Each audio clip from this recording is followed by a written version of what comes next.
Humarap na sa Commission on Human Rights para magbigay ng kanyang sinumpaang salaysay ang lalaking nakuna ng video habang tinotorture ng hepe ng Carmona Police. Pero ang biktima atrasamante kung magdedemanda siya sa mga sangkot sa pananakit sa kanya. Nakatutok si Mark Salazar. Kinukuna na ng affidavit si Marlon Manonan sa Commission on Human Rights para sa pagsasampa ng reklamo sa Carmona, Cavite Police na umano'y nanakit at ng torture sa kanya. Nagdadalawang isip pa rin siya. Sa gitna ng kanyang pagsasalaysay, ayaw niya na ulit magdemanda. Hindi ka nagreklamo? Hindi ka magdemanda? Ba't pa kung hindi ka magdemanda? Kaya lang po, sa nag-upload naman. Hindi, ikaw ang complainant namin, complaining witness. Diba? Ikaw magdemanda rito sa amin. Kaya ka napunta sa amin ito, magreklamo ka. Ayaw mo? Ayaw mo? Hindi kita pinipilit. Dumating si Marlon sa CHR kagabi upang magreklamo, humingi ng tulong at para na rin sa kanyang kaligtasan.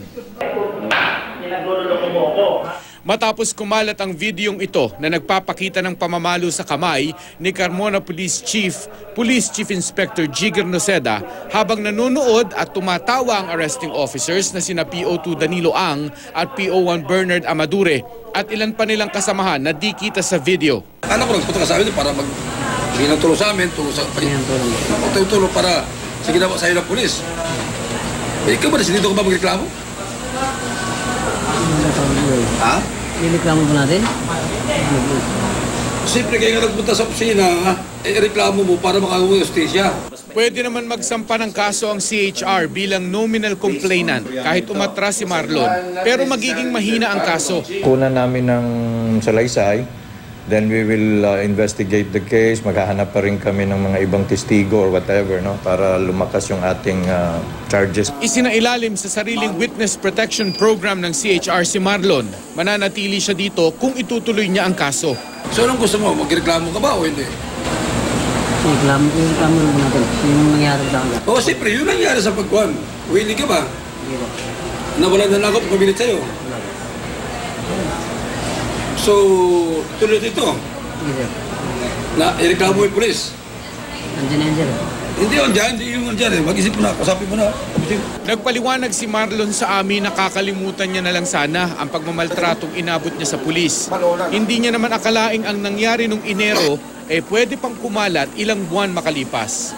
Natatakot si Marlon sa bantang kapalit sa kanyang buhay kung maghahabla pa siya. Hindi na po natin demanda. Ha? Huwag na lang po. Hindi na po akong didemanda, sir. O, ba't yung punta rito? Dahil baka raw nakakadagdag kami sa kalituhan ni Marlon, pinapatay muna ang kamera at binigyan pa ng panahon si Marlon mag-isip-isip. Sa huli, So, willing ka magreklamo? Ha? Yun lang. Okay. Ipawis ako sa'yo?